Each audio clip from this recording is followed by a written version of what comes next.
Hello and welcome to this Fertility Network UK webinar for National Fertility Awareness Week 2021.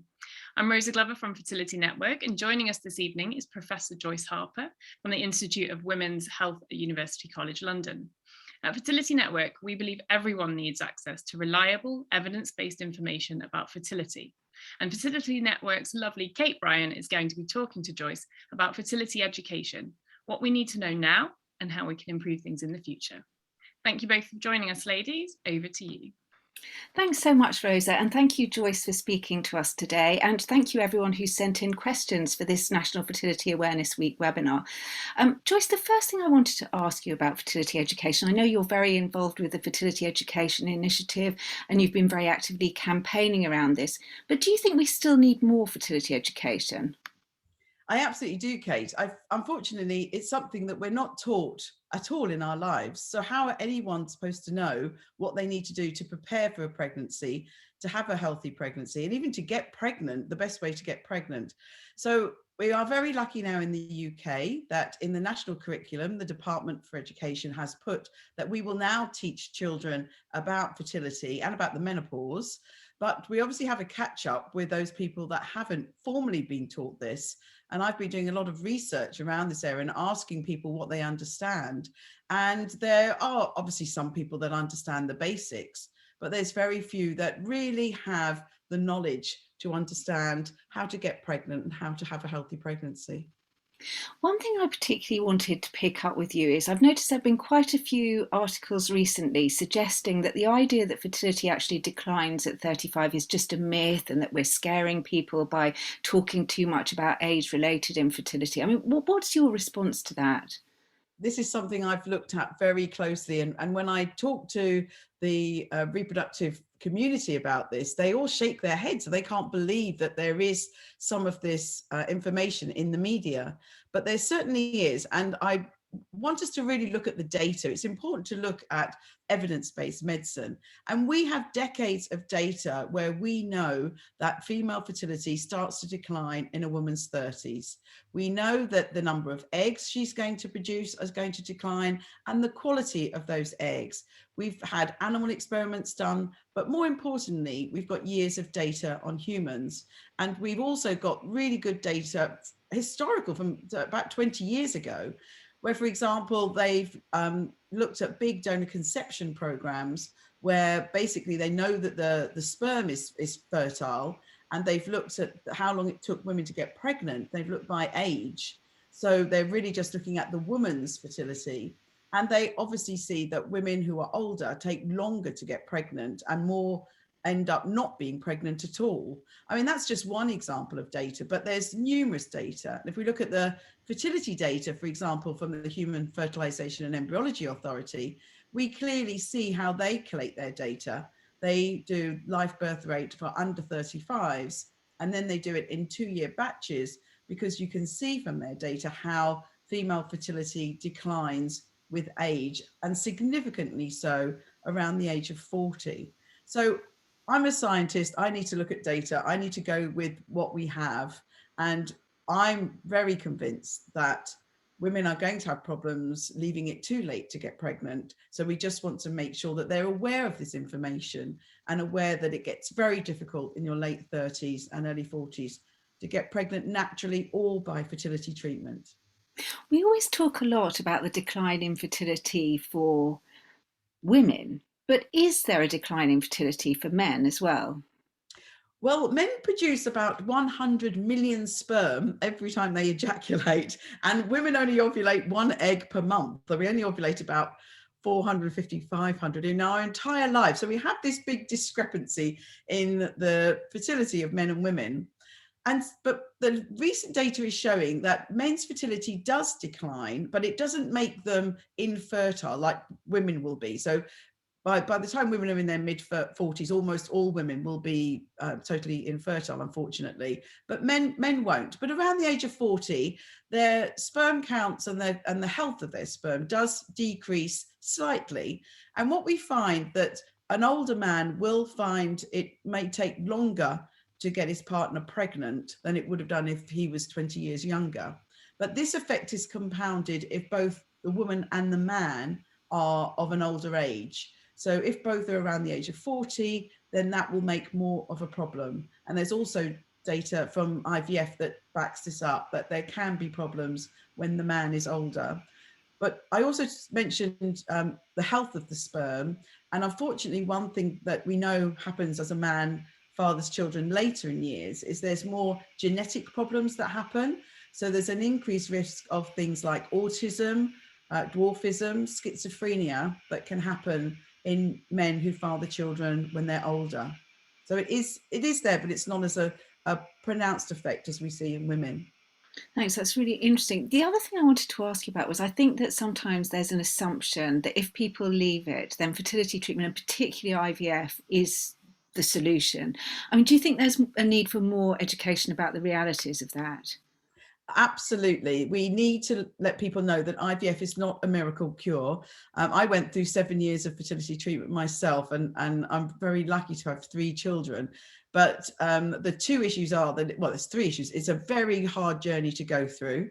Unfortunately, in the UK, it's now so expensive. And I do a lot of work in Europe, and other countries fund 4, 5, and 6 cycles, and I think it's absolutely criminal that we don't do that in the UK. And if I hadn't have got my treatment through my work, I wouldn't have my children. I couldn't have afforded that. But the third issue is that we have to understand that the live birth rate is going to decrease with age. So I think it's actually can be harder to get pregnant with fertility treatment, say when you're 40 or 42. We do hear of people getting pregnant naturally at that age, and we haven't got data comparing the two.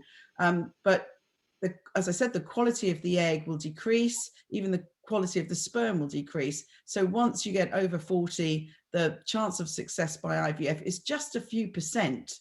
And I think we've got to realize that IVF is not the miracle cure. If you're under 35, and you're having fertility problems for whatever reason, it is certainly a great option. But if you look at all of the data around the world, you'll see that over 35, it really does decrease rapidly. And as I've said, it's only a few percent over the age of 40. Joyce, when you were talking earlier about the expense of IVF, and one thing that a lot of patients face now is loads of additional treatments that they might want to choose from to have to try to boost their chances of success. And I wonder what your advice would be to people trying to inform themselves about making a decision about those. So yes, I've done a lot of work on this over the last 20 years. So we call these IVF add-ons or adjuncts in IVF. And the way we would define them is adding on a treatment that's not essential for your actually IVF or ICSI cycle. So it's something that is in addition, and the claim would normally be that it would improve your chance of having a baby, or it might decrease your time to pregnancy or decrease your miscarriage, excuse me. And I've been working on these for many years and looking at the data. I'm part of the HFEA committee who designed the traffic light system. I'm part of the European Society for Human Reproduction and Embryology, who have just formed a group to write a review of a very long list of these add-ons. And I know that the clinics offering these are hoping that this will improve the live birth rate, but we have to be very aware that at the moment, none of the add-ons that we've looked at does improve live birth rate. And the HFEA uses a traffic light system. So if the add-on improved live birth rate, they would give it a green signal.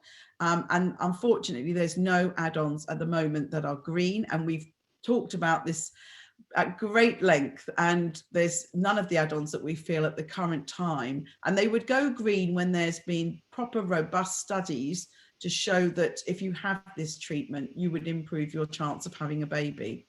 So they are also very expensive. Some of them, such as PGTA, is about £3,000. And this is an area that, as I said, since 1995, the first cases of PGTA happened. And I've been working in PGT for inherited disease for many years. And I feel very strongly that in all of that time, even with really robust studies, nothing has shown me particularly that there's any evidence that this will improve your chance of having a baby. But in some clinics, it's totally routine. adding on a huge cost to the patients and a huge extra concern about the embryos that they don't transfer. So I think it's a real problem for patients. I know what it's like. You will try anything. I've certainly, when I was trying to get pregnant, I tried acupuncture and reflexology, but we've got to be aware that that there's no conclusive evidence that any of them are going to improve your live birth rate. They will cost extra money. So if you think, well, I'll do anything, let's have one go and I'll just put everything in the pot and hope it works, then that's fine. But we need to know that, we need to understand that there's not convincing evidence for any of them at the moment. PGTA, could you just explain what that is? Yes. I don't think everyone's familiar with it. Yes, I didn't know how to say it in full. So pre-implantation genetic testing, or PGT, and the A is for aneuploidy, which is talking about the chromosomes in the embryos. So there's a lot of clinics worldwide now that are suggesting that if we look at the chromosomes in the embryos for people going through fertility treatment, we could choose embryos that are genetically better, and that would lead to a normal pregnancy. So, for example, as a woman ages, because the quality of her eggs decreases, the main issue around the quality is actually these chromosomes. And we need to have the right number of chromosomes in the egg. And what happens as a woman gets further away from puberty is the chromosomes become very muddled. So this can decrease her chance of getting pregnant, increase her risk of miscarriage, and increase the risk of having a child such as with Down syndrome. So PGTA on paper sounds like a great thing. What they do is they take some cells from the embryo and they test them to check the right number of chromosomes are in the egg. But unfortunately, over 20 years of data, really robust, large studies have not shown that doing this will improve your chance of a live birth. But it's routine in many clinics. And we've looked at the data from the US, and in the US, there's 3 clinics that offer this for every single patient. So the HFEA have actually labeled PGTA red. We feel that the evidence shows that this is not a viable add-on, but many couples around the world will use this and will pay a lot of money to have it done. And this, I feel this is a real injustice to fertility patients. There may be some patients that may benefit if they've had a previous pregnancy with a chromosome abnormality, but I think it's a real issue at the moment that after all these years, we don't have studies showing that it will improve live birth rate, but it's offered quite routinely for patients going through IVF. It means that some of your embryos will probably be discarded because they will be rated as chromosomally abnormal. Thanks for explaining that so clearly. Talking earlier, you mentioned complementary therapies, and I think for a lot of patients, this is a big area. You know, there are so many people out there now offering different types of coaching and different types of therapies that they say make a difference to the outcome of your treatment, or if, you know, you're trying to get pregnant. I mean, what kind of advice would you give people? You said that you yourself actually did go down that route, but what advice would you give people about making a decision about how to spend their money wisely? It's obviously very individual and everyone has their own choice. I just want people to be aware that at the moment, there's no studies on reflexology. So we don't know either way whether it would really help. The studies on acupuncture are very varied. So there are some that showing that it might improve in certain circumstances, and others showing that it doesn't make any difference. We have just analysed all the acupuncture data, and I'm hoping that the HFEA will add acupuncture and reflexology to their list of add-ons, and it will be in the other piece of work that I'm doing with the European Society of Human Reproduction. And I would rate acupuncture amber, which means there is some evidence, so it may be something that people want to try, but reflexology at the moment is red because there have not been any studies. There's also, it's very popular, certainly in Australia, is Chinese medicine. I think it's something people need to be careful about and need to make sure they've got good advice. So it's individual. I wouldn't tell people don't do any of these things and do something else.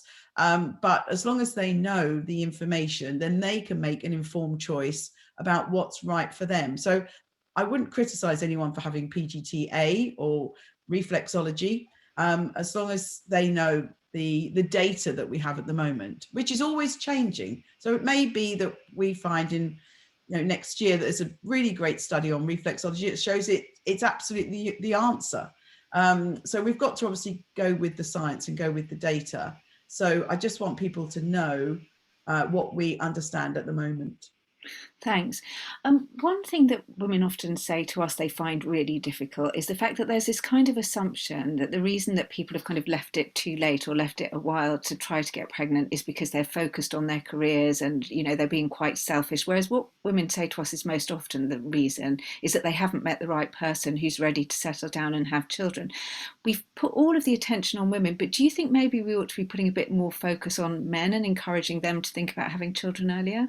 We absolutely are working on men as well. So in both the UK Fertility Education Initiative and the International Initiative, we are concentrating on men. So we created a fertility education poster with 9 points that we wanted people to know if they wanted to have children. And in all of those points, we talk about the men as well. We haven't just left it to the woman. And I keep telling everyone, it takes 2 to make a baby. It's not just a woman's issue. She'll carry the baby, but it takes 2 to make them. And there's a lot of evidence coming out now about men's preconception health. So his health before you actually get pregnant and how vitally important this is. So if the man, for example, is obese or drinking and smoking a lot, this can affect the ongoing health of their future child. So also these issues can affect their chances of getting pregnant and can make it much longer to get pregnant. So we really have to look after both the man and the woman. And I know in the past, in some clinics, everything's been directed to the woman, but I really think this culture is changing now and everyone's getting on board and involving the men much more in all aspects of fertility treatment, which I think is long overdue. But I was that woman who at 32, I'd wanted children at 30, was in a long-term relationship with somebody who didn't want children yet and who had children much later. And I didn't start trying till I was 35. And I knew that I was on a very tricky trajectory there. But it's really difficult for women. And I totally agree. The data is showing that women are ready. It's not our career and buying a house, etc. It's just finding that partner who's ready and willing, because we're leading such different lives now and have all these options of travel and career and a social life, that for men, they may often think, well, I don't need to do this at 30. I can wait till I'm 40 or 50 and I can still have children, but their partner can't wait that long. So we've got to educate both. It's a very important point, I think. One other thing I wanted to ask you about was about the conditions that can affect fertility, like endometriosis, for example, because we know that sometimes it takes people a really long time to be diagnosed. And I just wondered what advice you would have for people who might have concerns that they have a gynae issue that could actually be affecting their fertility. Absolutely. I've just written a book called Your Fertile Years, and in that book, the first few chapters, I really want women to be aware of their menstrual cycles. If they think anything's wrong, if they're having very irregular cycles or very painful periods or very heavy periods, that should ring an alarm bell, and they should put pressure on their GP to be referred to a gynecologist to get things checked out long before they want to have children. And yes, as you said, the endometriosis diagnosis can take years, and there's no reason why it should take that long. Unfortunately, women historically suffer in silence for way too long, and we just think, oh, it's just our menstrual cycle, it's just our period, but we really shouldn't. So if you feel you've got any issues, then you need to really hound your GP and make sure you get to see a specialist and get things checked out. And even with them, at the moment with COVID, the waiting lists are huge. And I know people with really painful fibroids and continuous bleeding and all sorts of problems, and they're just putting up with it. And unfortunately, I also know a lot of women that are now saying, well, I better go private, which is just, not where we should be. But I think women need to do what they need to do, but certainly do not suffer in silence. If you're worried about any part of your menstrual cycle or your fertility, then get to see a gynecologist sooner rather than later. Really good advice, thank you. One thing I wanted to ask you about education was whether we're sort of doing it in the right ways. There was a suggestion recently about putting information about fertility on contraceptive packets, and I just wondered whether, from your point of view, you think we need to be looking at more innovative ways to try to get the message across? I think from the work we've done so far in fertility education, we have to tread very carefully. So things that us experts might think are a really good idea actually can really offend, especially women. So our fertility education poster we thought was quite neutral, but right from the word go, women who were around the age of 40 who were trying to get pregnant found it very distressing to be told this information. And they often said, why didn't I know this before? But what I've also had on social media is people say that I'm a liar and that what I'm saying, as you said at the beginning about this myth that you can still get pregnant later in life because some famous person did. Well, you know, there's been a few, not many, but a few people that said, why is this woman telling us these lies? My doctor told me I can get pregnant at 45. I've seen famous people do this. So yes, we do have this part of a battle here to get the correct information out. But we really want to make sure that people do understand the correct information. There will always be someone, you know, who got pregnant naturally at 48. But there will also be a lot more many people who, you know, who are having problems trying to get pregnant. So we've got a lot of work to do. I've asked people what they felt about the warning on contraceptives and condoms and pills packets. And I personally think that we need to think very carefully, and we don't want to offend people. And the majority of people using contraceptive, well, everyone using contraceptives use it because they're trying not to get pregnant. So I think how we look at fertility education is tailoring it. So my comment always is what we would, or how we would tell the 40-year-old woman is not the same as how we would tell the 18-year-old boy. We want to relay the same information, but we want to do it sensitively in a different way so we don't cause any offence. Yeah. I think one final question that I wanted to raise with you is around fertility treatment at work. And it's something that people really often talk to us about, is their worries about how they're going to cope with fertility problems and especially treatment when they're at work. And that's why we have our Fertility in the Workplace initiative, which works with employers. But do you feel that there is a need for a change in understanding fertility issues in the workplace? We've seen quite a lot of work recently around that with the menopause. And I wonder if you've thought maybe we need to do something, you know, more for people at work with fertility problems. Yes, I was giving a lecture yesterday to our institute about the menopause in the workplace, and I work very closely with UCL Menopause Network, and I think this is absolutely the first step in getting this information out there. And I think fertility treatments is exactly the same. If you were undergoing treatment for any other medical condition, you would be given a sympathetic ear at work and given the necessary time off. And it should be exactly the same for fertility treatment. I think one problem is that we still have a stigma of talking about infertility. And I've really been hoping that we open up these conversations so people can talk more openly and get support from family and friends about what they're going through. Many people I know don't tell their family or friends that they're having treatment because they feel embarrassed and they don't want to bother them. But we need people to give us support. It's really, really a hard journey to go through and very lonely. So work is exactly the same. I think if people can, I think it's a really great idea to be honest with people at work, tell them that you're going through this treatment and you need the necessary time off. And if you don't have a successful treatment cycle, you know, you probably need a few days to recover from that and just be alone and get your head around what's happened and process it.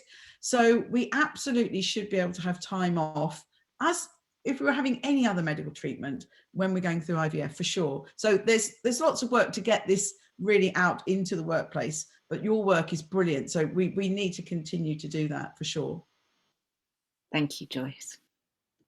Thank you. Yes, Joyce, thank you so much. And Kate, thank you. It's been a real eye-opener, and just being an endometriosis sufferer and also going through IVF myself and wanting a baby from 30 and then not actually having a baby until I was 38. It's just, it just helps to hear other people talk about it, and helps to know, yes, do go and do something about it as soon as possible, you know. So yeah, thank you so much for your time, and thank you for your expertise, and thank you everyone else for joining us on this webinar this evening. The webinar is on our YouTube channel, and you can find a recording on our webinars page, and if you want to share it with others and watch again, please do. We hope you've enjoyed our National Fertility Awareness Week webinars. We run webinars through the year, and you can find them all on our website. If you're wanting support or help, we're always here, whether that's via one of our support groups, our helpline, or via our resources on the website. And if you'd like to, and you can, any donations, no matter how small, go a long way to helping us keep Fertility Network running. Thanks for your time, and we hope to see you all soon.